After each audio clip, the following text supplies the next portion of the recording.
Fun but draining job. We go into the people pleasing or the my way or the highway, right? Parent does not understand how to allow their child to have their own life. What ground rules do you think are necessary? Yes, I see, and I think part of it is just kind of naturally how we are, and the other thing is how things have been historically, is that a lot of times it seems like moms believe that they have the right to custody of their children. Welcome to Session and Secrets, the podcast where we explore the complexity of the mind, emotions, and relationships.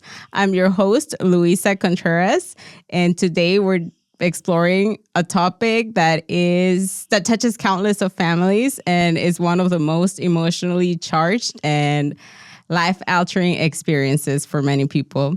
And so today I'm here with my guest, Evangeline Veal. And tell me about yourself.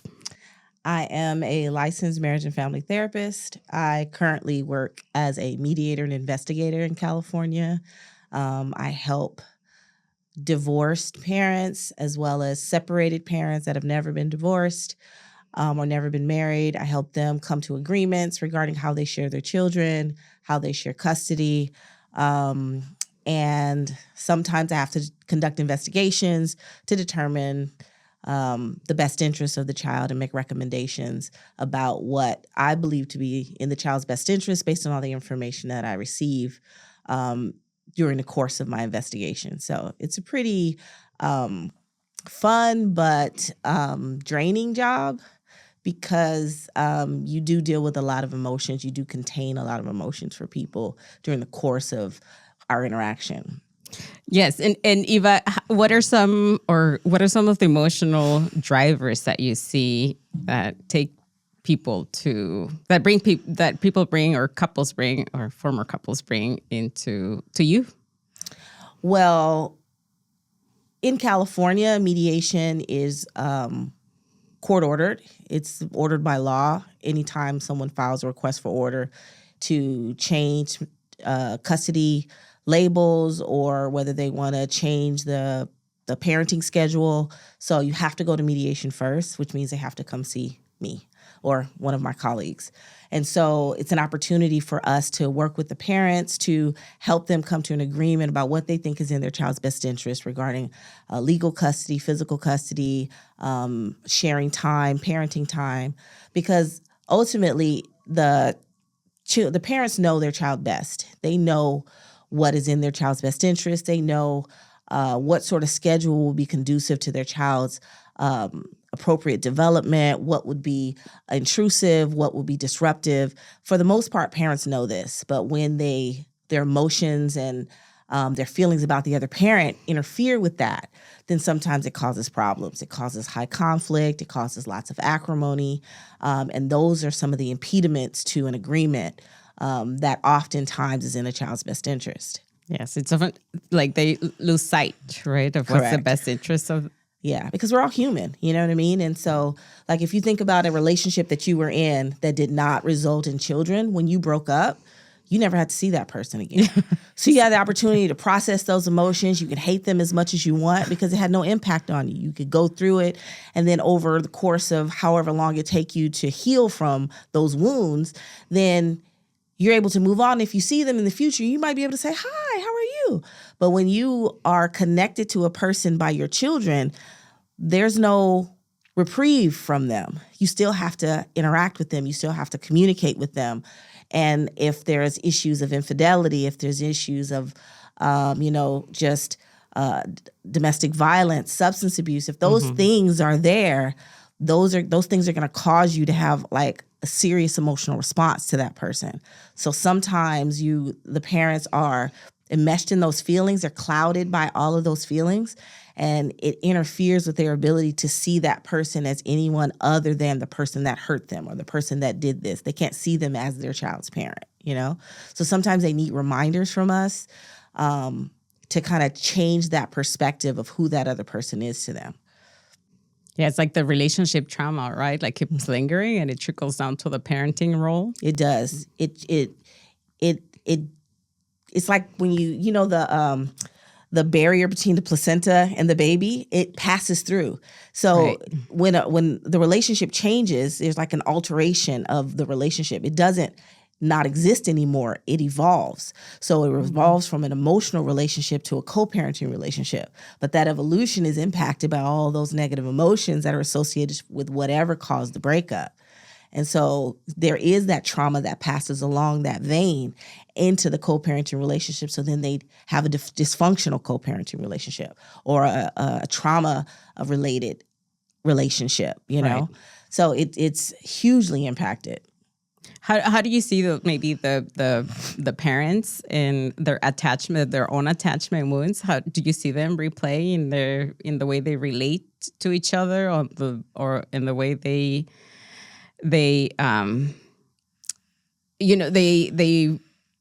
the way they come to an agreement or their inability to come to an agreement? Yeah, sometimes you can see, sometimes people are inappropriately attached to their children in a way that is unhealthy, like a possession. Like sometimes you'll have maybe a mother is overly attached to her children and she can't separate herself from her child. So if something is happening to her, then it's happening to us. Instead of it just being something that's related to the two adults, he hurt me. Instead of he hurt me, he hurt us. So sometimes there's an inappropriate enmeshment between the parent and the child. And so they bring the child into the adult drama, into the adult trauma, and the child becomes almost like an attachment to that parent. And it's an extension? Yes, yeah. It's really unhealthy. And so the child starts to take on some of the characteristics. They triangulate. Right. And so you see that a lot. And then the child starts to treat the other parent as if they wounded the child, and they'll oftentimes refer to adult matters that they shouldn't even be aware of because they've been brought into it. Because it makes that parent, that enmeshed parent, feel better because there's someone on their side. So you see those things sometimes, and it's unfortunate because you see it play out in the child's interaction with their other parent. Yes, and yes, it's very unhealthy, right? And so we, in the desire of wanting to protect the child, right? Then you end up, as a parent, you end up impacting them even more. Yes. Right? Negatively. Yes. And you teach them maladaptive skills with handling daily or just common human emotions. Right. You know what I mean? They don't. Or how to handle conflict, right? Right. And the children don't know how to not victimize themselves, not make themselves a victim all the time. And the children don't know how to differentiate what's my issue and what's someone else's issue. And then they'll do that with their own children if it's not stopped. So if there's a breakup in their relationship, they're going to do that triangulation. They're going to do that enmeshment because that's what happened to them. And so it does trickle down. It can become generational. And it's unfortunate because the damage is like really long term. Because sometimes they don't learn when they get older. Sometimes they continue that dynamic with their other parent. And then they have a dysfunctional parent-child relationship on both ends. One is estranged and the other is enmeshed. You know? And yes. so it's really difficult for those kids. Yes. And then that's what we call generational trauma, right? It goes from generation to generation. Correct. And that and the inability to set boundaries, right? Yeah. With your loved ones. Yes. And it reinforces that behavior in the enmeshed parent because then the enmeshed parent does not understand how to allow their child to have their own life because they've clung to that child for so many years and they've gotten some emotional benefit from it, that when their child tries to have their own life, they're going to be overly involved in the child's life in that way. So that affects their child's relationships and relationships with their children. Yes. They're going to be overly involved because they've never learned how to disengage and allow their child to be their own person. Yeah, that individuality, right? That's the child can't individuate, correct? Yeah. They can't, and they need to. They have to. Yes, and it's necessary in like healthy relationships, right? Correct. That's one of the basics, being able to keep yourself as an individual. People really underestimate the importance of individuation. Like family is very important, but being able to stand on your own as an individual is vital. because that's the only way you can be able to erect appropriate boundaries, because you have to know where your boundaries lie. But if you're not individuated in a healthy way, you will have flimsy boundaries, or you'll have too strict or rigid boundaries because of the trauma that you've experienced in your life. You know what I mean? So they don't learn appropriate boundaries. It's either too flexible and they let people walk all over them and do whatever they want to do, become enmeshed in their lives, or they're too rigid and they're estranged from people. They block people off, or they cut people off the minute they step out of line. Yeah. Like we go into the people pleasing, or the my way or the highway. Exactly. Right? Yeah, we go with these extremes. We can't walk that middle line. That's kind of a healthy way to go. And we can't give other people grace because we're just too scared. Yeah. So how do you bring awareness to the parents that come and that where you see all these things happening? Yeah. Well, we do a lot of psychoeducation. That's why myself and colleagues are all mental health professionals. A lot of times it's doing some caring confrontation. Sometimes the parents aren't even aware of what they're doing because they're so overwhelmed with how they feel that their emotions are their driving force. So they can't separate their emotions from who they are. Everything that they do is based on how they feel in that moment, and their emotional response to that other parent. So sometimes bringing it to their attention and bringing to their attention what they're doing to their child and reminding them that they have to love their child more than they dislike or hate that other parent. Sometimes they don't recognize what they're doing and the extent of the damage they're doing to their child. So that reminder in a caring but confrontational way oftentimes is jarring enough for them to take a couple of steps back. Oftentimes we do recommend individual therapy for the parents if they have a hard time letting go of the acrimony related to whatever it was that caused the breakup, the reasons why they continue to dislike that other parent. Sometimes if their relationship is so bad and there's no domestic violence history, we will recommend co-parenting counseling. And so that's really beneficial because it allows them to be in a therapeutic setting to process and address all the barriers to them having a harmonious co-parenting relationship. Sometimes you have to go back and address the wounds from the relationship just so that you can even move forward in a capacity that's fruitful and productive and doesn't cause harm to your child. So sometimes with breakups, they never had an opportunity to resolve issues, never had an opportunity to address some of their grievances with that other person, and it festers. And then it plays out in their unwillingness to share their child. They feel the other parent is undeserving. You don't deserve my kid because you did this to me. And it's like, no, that's not the way it works. Or because you have a new girlfriend. Oh, or a new boyfriend. That's the big one. Yeah. Sometimes I have parents. How do I know? Right? Sometimes I have parents that'll be like, oh, no, we're fine. Oh, we'll do everything by mutual agreement. And it'll be some things that you're like, you really want to do this by mutual agreement? They're like, yeah, we're great. And I was like, are you either one of you dating? They were like, no. I was like, let's put a little rule in here just in case you start dating. Because when those third parties come in, that jealousy rears its ugly head sometimes, and it causes so much trouble. And the parents will say everything was fine until he started dating this person, or everything was fine until she started dating this person. So one of the things we tell parents is to make their co-parenting relationship a priority. Like when you start a new relationship, you need to set ground rules that they understand that this relationship is one that is going to be here, is going to be a positive relationship, so you need to get on board. Now, everybody can't do that, can't be that firm with it, but it's better to start that way. That way it doesn't negatively impact their kid. Yeah. What ground rules do you think are necessary to establish? Right. Understanding that you're going to have to communicate with your former partner, with your co-parent. You're going to have to communicate with that person. Sometimes a new girlfriend or boyfriend doesn't want you to communicate with them. You know what I mean? Yes. Not understanding that there's no way you can co-parent without communication. You have to communicate.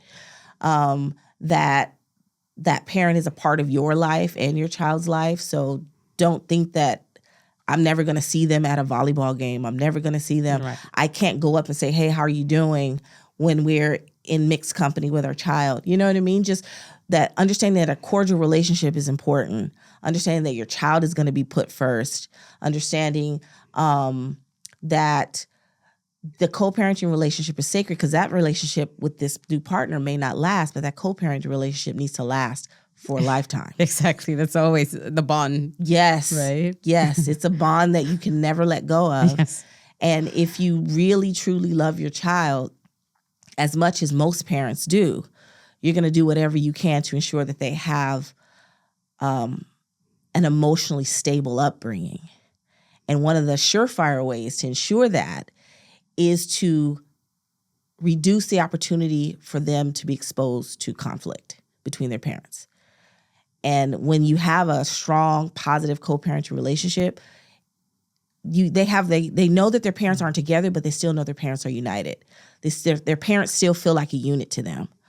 But when they're separated and they're in high conflict, their children feel torn. Mm-hmm. Children feel like they have to choose a side, even if a parent has never told them to. Mm-hmm. You know, and so instinctively they do pick a side, and it tears them apart. Yes. And they develop a duality to their personality. Mm-hmm. There'll be one person with one parent and another person with another parent. Mm-hmm. And can you imagine how exhausting that is for them? Yeah. And the parents are completely unaware because they're just lost in their own emotions, you know?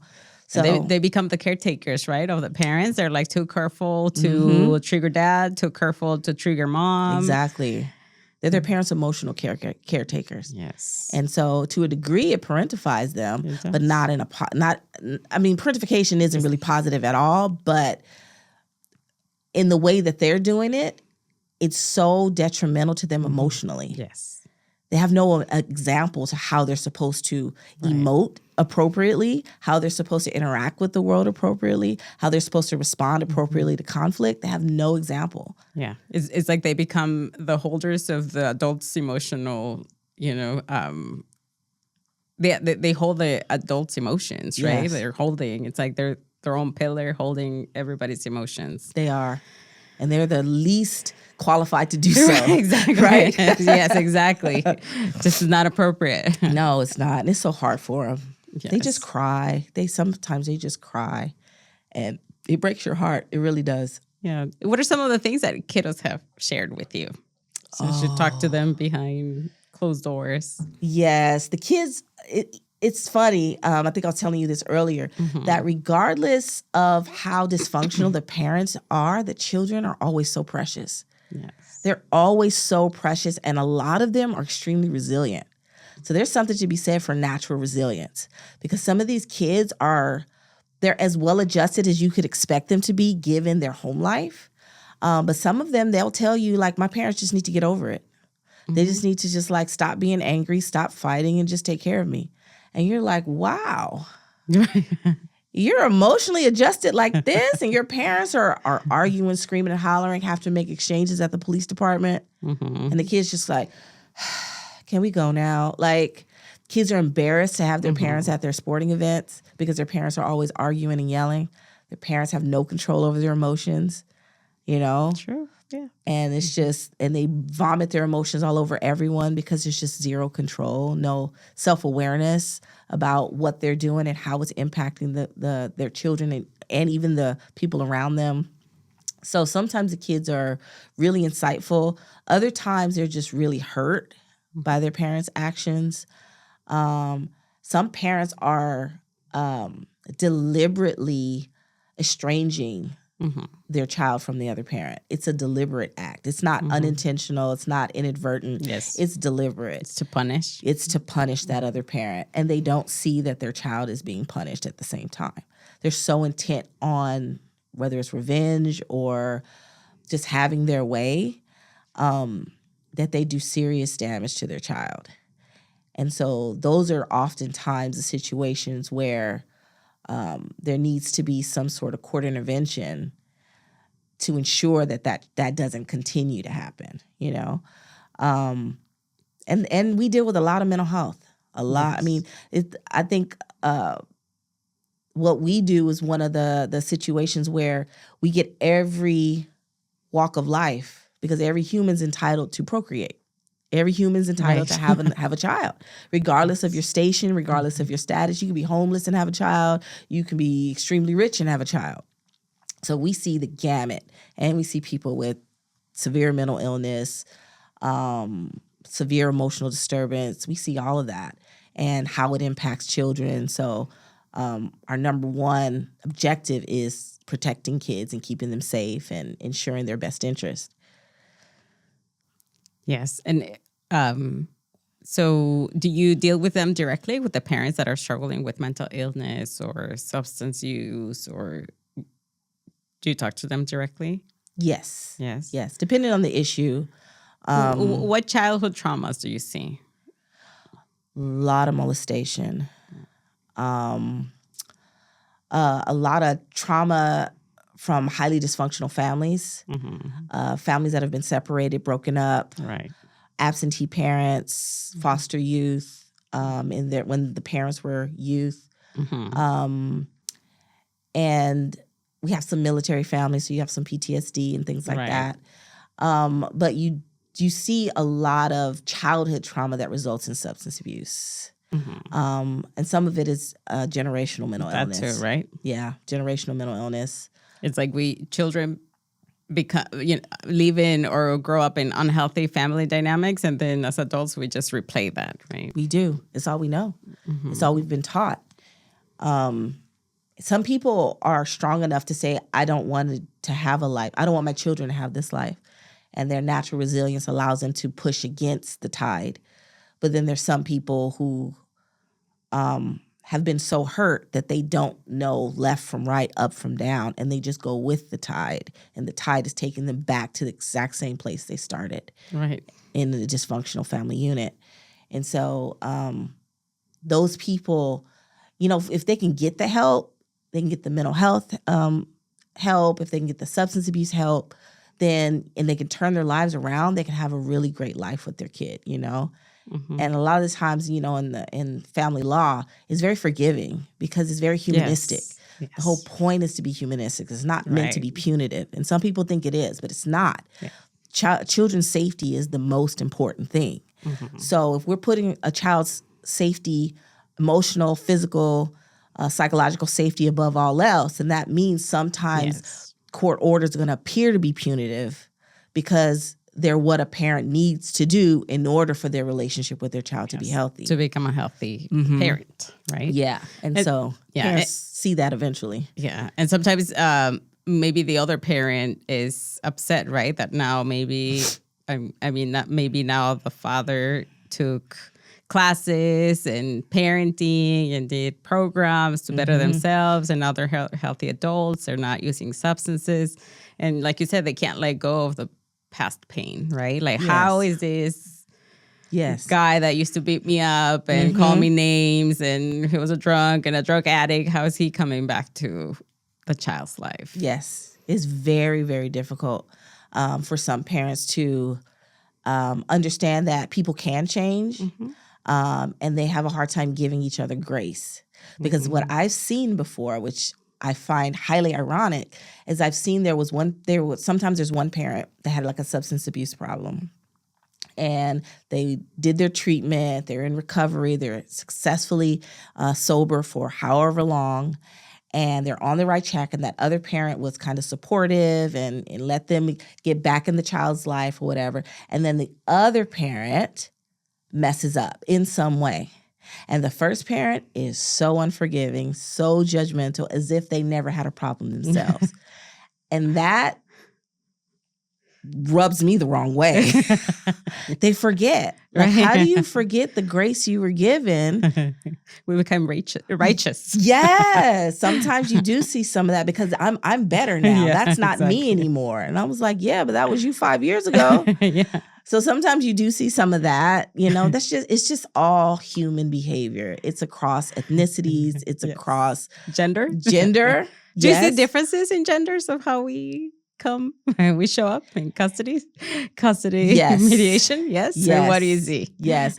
I see, and I think part of it is just kind of naturally how we are. And another thing is how things have been historically, is that a lot of times It seems like moms believe that they have the right to custody of their children over the father. Right.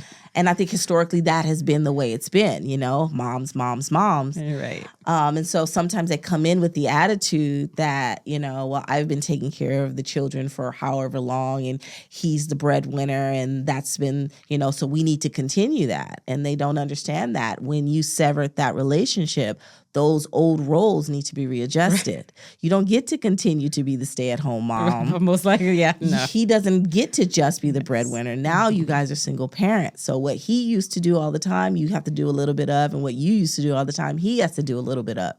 So sometimes that can be a little eye-opening for them, Life-altering? Yes, extremely life-altering because things are different now. What you guys, the roles you guys agreed to play within a marital unit is going to be different than what you guys do as a co-parenting unit. It's going to be completely different. And so just because one parent worked all the time doesn't mean that they don't have the right to be a parent. And vice versa. So sometimes those situations are hard.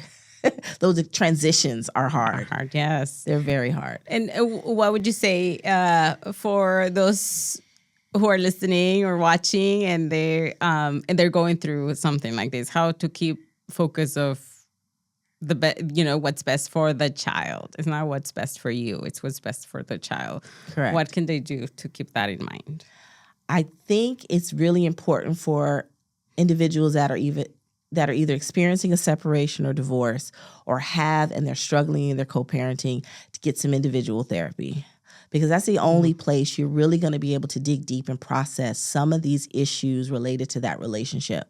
And a lot of the time in relationships or post-relationship, we feel we're the victim, but we really can't clearly see our contribution to the conflict, our contribution to the breakup. Sometimes we are definitely the victim, Right. But just because an individual was a poor partner doesn't mean they're a poor parent. Right. And sometimes we mesh those things together. Or because you were a bad husband, that means that you are a bad dad. No, there's some great dads out there that are crappy husbands. There's some great moms out there that are crappy wives. I mean, that's just the nature of it. They're two separate roles. Mm-hmm. Yeah, they oftentimes intersect, but they're not, they're not the same. And so I think individual therapy for a lot of people to really just work through the hurt and the trauma related to whatever that relationship is and do some serious healing and growth, they will find themselves less angry and more willing to forgive and more willing to cooperate and compromise with that person, to be willing to change their view of that person, mm-hmm. to reframe how they see them. Because if you only see that person as your ex, you can't see the potential for them to be someone different. And so I think that's a really good thing to do. If you're willing to do co-parenting counseling, I think that would be really good to just really work with that individual on the issues, the barriers to their co-parenting relationship, and to definitely put your child first. Look at your child and see that child is half of you, half of that other parent. And when you insult that parent, when you hate that parent, you're hating half of your kid. Yes. And children are extremely intuitive. They know. Mm-hmm. They know when there's conflict. They know when you hate their mom or their dad. They can hear it. They can see it. They can smell it, Mm-hmm. They're survivors. Kids are survivors and they're the world's greatest observers. So you don't have to necessarily say it, but your body language will speak volumes. And so they'll know it. So you have to really be a champion for your child's relationship with their other parent. And if both parents are doing that, that kid is in a great spot. Yes, to become a resilient and healthy adult. Exactly, right? Exactly. And the example that they're setting, that just because a relationship ends doesn't mean you have to hate each other. It just is what it is, You just got to move on and make it as positive as possible. Yes. Yeah. Well, thank you very much, Eva, for being with us. And No I hope problem. you come back. I will.